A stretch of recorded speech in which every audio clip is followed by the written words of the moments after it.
Hello दोस्तों, हमारे channel अमृत coaching centre में आप सभी का स्वागत है। और आज हम आपके लिए लेके आए हैं class 8 English lesson 5 Alice in Wonderland सरल हिंदी अनुवाद के साथ। इस कहानी में एक सपने के बारे में बताया गया है। एलिक यानी एक लड़की रहती है जो वंडरलैंड यानी अद्भुत जगह के बारे में सपना देखती है। और इसमें 3 लोग मुख्य रहते हैं। द किंग ऑफ हार्ट्स यानी बेगम रहती है, यानी पान की बेगम रहती है। और नैव जो रहता है वह गुलाम रहता है। और द किंग ऑफ हार्ट्स पान का बादशाह रहता है। यानी ताश के पत्तों के बारे में पूरी कहानी बताया गया है। वह सपना देखती है तो उसी के बारे में कहानी है। अपना सपना जो है शेयर करती है किसी से, अपने सहपाठी से, तो उस सपने के बारे में इस कहानी में बताया गया है। You have read the story of Alice in Wonderland in class 6 and 7। आपने कक्षा 6 और 7 में एलिस इन वंडरलैंड की कहानी पढ़ी है। यानी इस कहानी को आप लोगों ने क्लास 6 में भी पढ़ा है और 7 में भी पढ़ा है। Recollect the story in groups, कहानी को समूहों में याद करें। यानी अपने साथियों के साथ कहानी को याद करें ताकि यह कहानी आपको याद रहे। अब 6 में पढ़ें, 7 में पढ़ें, फिर 8 में कहानी आ गई। इसका मतलब आपको कहा जा रहा है कि आपको बार बार पढ़ना चाहिए ताकि इस कहानी को आप भूल ना सकें। बार बार पढ़ने से कोई भी वस्तु, कोई भी चीज़, कोई भी कहानी तो हमें पूरी तरीके से याद हो जाती है, फिर कभी हम नहीं भूलते हैं। Share one of your dreams with your classmates, अपने सहपाठियों के साथ अपना एक सपना साझा करें। यानी अपने सहपाठियों के साथ अपना सपना जो है वह साझा करें, उन्हें बताएं, उन्हें भी बताएं। आगे कहानी शुरू होती है। Did you here how the queen of hearts mad the tarts. Tarts का मतलब होता है कोई खाने वाली चीज़। मान लीजिए, हम मान लेते हैं मिठाई। क्या आपने सुना कि दिलों की रानी ने मिठाई कैसे बनाया। यानी पान की जो पत्तों की बेगी होती है वह बेगम ने मिठाई कैसे बनाए। And can you tell what became of them, और क्या आप बता सकते हैं कि उनका क्या हुआ। यानी जो मिठाई बेगम बनाई थी, जो मिठाई रानी बनाई थी, उसका यानी उस मिठाई का क्या हुआ। तो आगे कहानी में पढ़ते हैं। The song tells you about it, गाना आपको इसके बारे में बताता है। यानी एक छोटा सा गाना है, छोटा सा गीत है जो इसके बारे में बताता है। द क्वीन ऑफ हार्ट्स, दिलों की रानी, she made some tarts all on a summer day, उसने कुछ मिठाई बनाए और सभी गर्मी के दिन में। यानी गर्मी, वह जो बेगम रहती है वह कुछ मिठाई बनाती है कब, गर्मियों के दिन में। द नैव ऑफ हार्ट्स, यानी जो पान का गुलाम रहता है, यहाँ पे नैव मतलब पान का गुलाम और चोर रहता है। यानी नैव का मतलब होता है चोर, तो यहाँ पे नैव ऑफ हार्ट्स पान का गुलाम भी कहा जाता है। ही स्टोल द टार्ट्स, पान का गुलाम उसने मिठाई चुरा लिए। यानी जो मिठाई रानी ने बनाए थे गर्मियों के दिनों में, वह पान का गुलाम सब चुरा ले जाता है। Why was Alice called as a witness, Alice को गवाह के रूप में क्यों बुलाया गया। And took them clean away, और उन्हें साफ करके ले गए। यानी जो पान का गुलाम रहता है वह सारी मिठाइयाँ साफ कर गया, यानी पूरा उठा ले गया। Just because there was a little song about the knave, सिर्फ इसलिए कि गुंडे यानी जो चोर रहता है के यानी चोर के बारे में एक छोटा सा गाना था। ने यानी they had taken him as a prisoner, उन्होंने उसे बंदी बना लिया था। They put chains on his wrists and brought him before the King of Hearts, उन्होंने उसकी कलाइयों पर जंजीर डाल दी और उसे पान के बादशाह के सामने ले आए।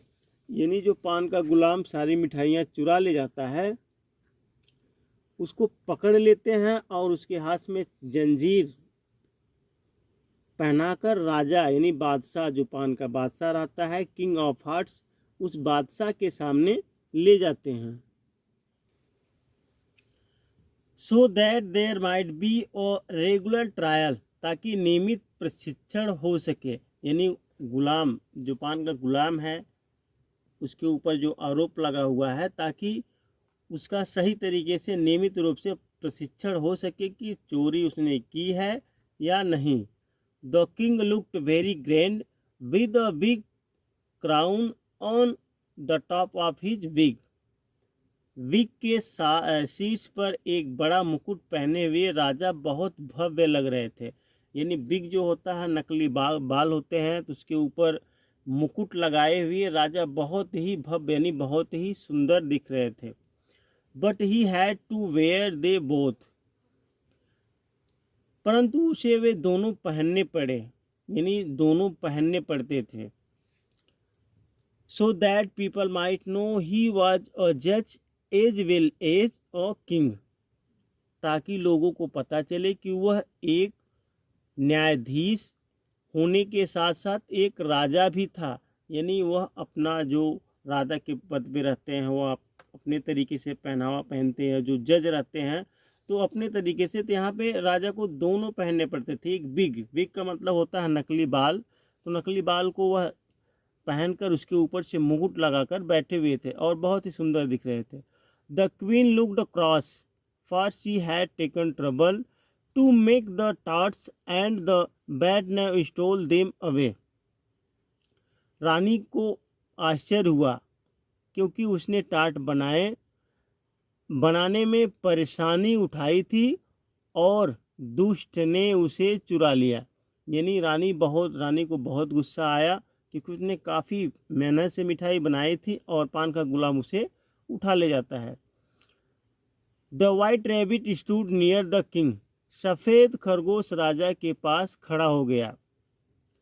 रीड आउट द सॉन्ग, उसने गाना पढ़ा।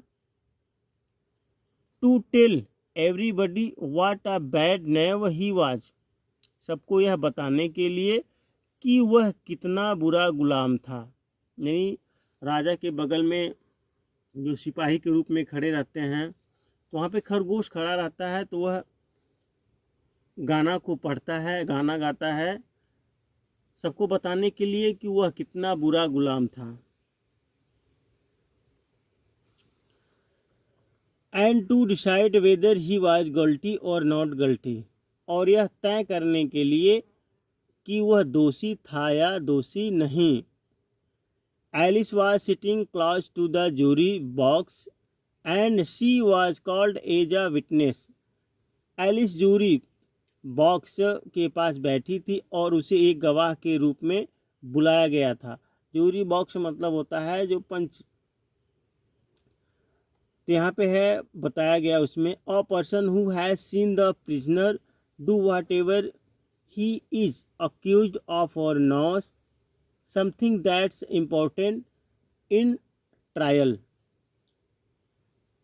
एक व्यक्ति जिसने कैदी को वह सब करते देखा है जिसका उस पर आरोप लगाया गया है, या कुछ ऐसा जानता हो मुकदमे में महत्वपूर्ण है, उसने क्या कहते हैं, विटनेस। यानी विटनेस का मतलब होता है गवाह। गवाह वही होते हैं जो सारी कहानी के बारे में जानते हैं, जो मुकदमे में महत्वपूर्ण होता है। हु स्टोल द टार्ट्स, मिठाई किसने चुराए। But Alice didn't know anything about it, लेकिन एलिस को इसके बारे में कुछ भी पता नहीं था। Why in the world did they want her to be a witness, she thought. उसने सोचा आखिर वे उसे गवाह क्यों बनाना चाहते थे। एलिस क्या है, एलिस एक सपने में देखती है इस कहानी को। तो एलिस सपने में भी देखती है कि उसे एक गवाह के रूप में पेश किया जाता है। तो एलिस ये भी सोचती है भाई मुझे गवाह के रूप में क्यों बुलाया गया, और एलिस को कुछ भी नहीं पता रहता है कि उसने मिठाई किसने चुराया। तो वहाँ पे ये सब सपने की बात हो रही है। The rabbit blew he stamping and shouted out Alice. खरगोश ने तुरही बजाई और एलिस चिल्लाया। यानी जब गवाह को बुलाते हैं तो अदालत में चिल्लाते हैं, नाम पुकारते हैं, तो उस प्रकार से वह तुरही बजाता है और एलिस एलिस चिल्लाता है। And Alice jumped up in great hurry and her skirt. और एलिस बड़ी तेज़ी से उछल पड़ी और उसकी स्कर्ट, यानी जब उसका नाम पुकारा गया तो वह तेज़ी से झटके से उठी और उसकी skirt, oh, it caught against the jury box and tipped it over. वह जूरी बॉक्स में फंस गया और उसे उलट दिया। यानी वह झटके से उठती है, उसकी स्कर्ट उस जूरी बॉक्स में फंस जाता है और वह गिर जाता है। And all the poor little juries came tumbling out of it. और सभी बेचारे छोटे जूरी सदस्य लड़खड़ाते हुए उसमें से बाहर आ जाते हैं, यानी आ गए। Alice picked them all up again very carefully. Alice ने उन सभी को फिर से बहुत सावधानी से उठाया। यानी जो परपंच थे, जो वहाँ पे बैठे हुए थे, जो परपंच थे, तो वह गिर जाते हैं, उनको सबको उठाती है।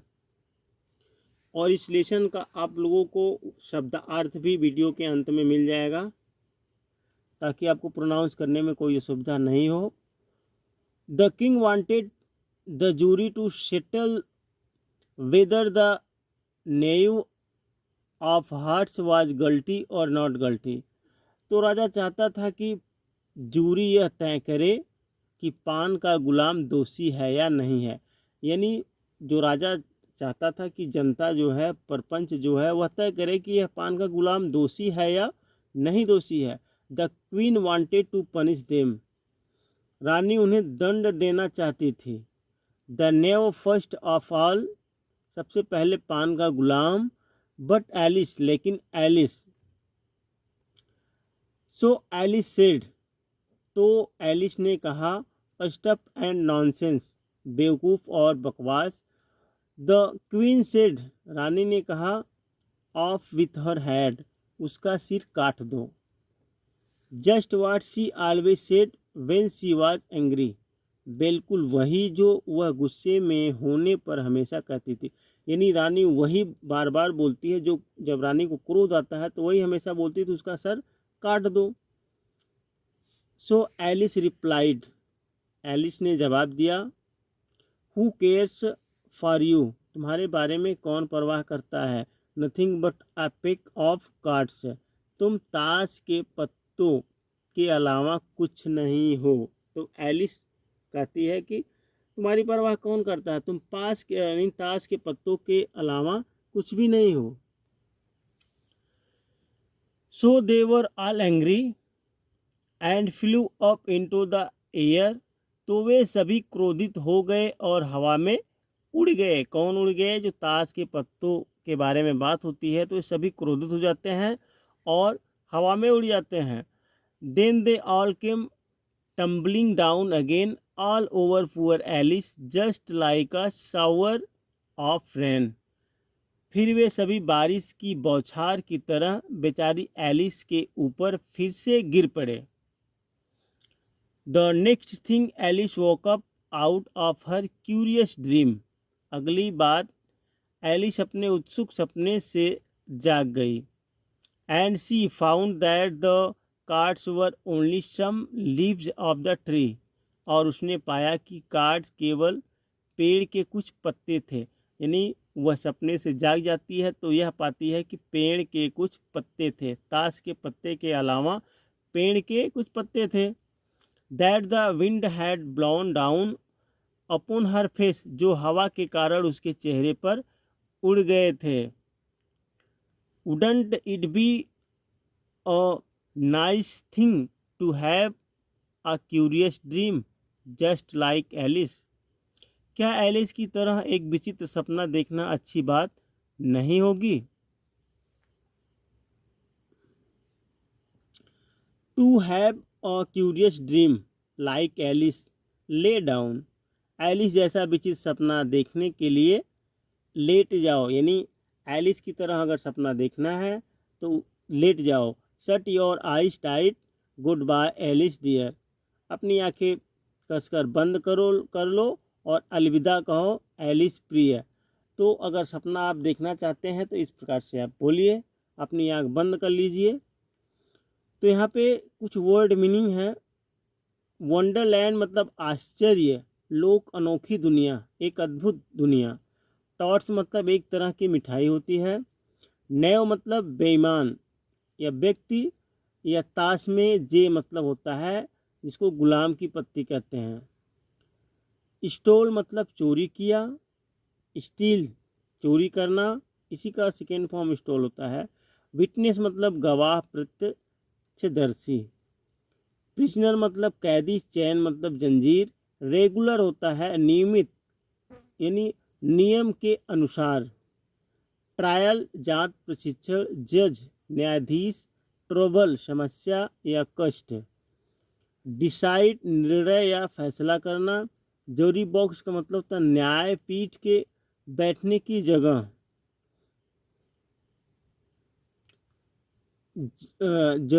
जुर्रस मतलब न्यायपीठ पंच। एक्यूज आरोप या दोष लगाना। ट्रम्पेट मतलब तुरही, वाद्यंत्र करना। टिप गिरना या पलटना। पनिश सजा देना। क्यूरियस जिज्ञासु या विलक्षण, अजीब, यानी किसी चीज़ के बारे में जानकर उत्सुक होना। तो दोस्तों उम्मीद करते हैं यह लेसन आपको आसान तरीके से समझ में आया होगा और कहानी के बारे में भी आप लोग समझ गए होंगे कि किसके बारे में यह कहानी बताई गई है। तो यह एक सपना था। तो अपने दोस्तों के साथ भी अपना सपना शेयर कीजिए। पसंद आया तो लाइक कीजिए, और अभी तक हमारे चैनल पर नए हैं तो हमारे चैनल को सब्सक्राइब कीजिए। हम हर लेसन का सरल हिंदी अनुवाद के साथ पढ़ाकर आप तक पहुंचाएंगे, ताकि आपको पढ़ने में कोई सुविधा नहीं हो, आप आसानी से पढ़ सके और आगे बढ़ सके और दूसरे को भी पढ़ा सके। तो अपने दोस्तों तक शेयर ज़रूर कीजिए ताकि उनको भी पढ़ना आ सके।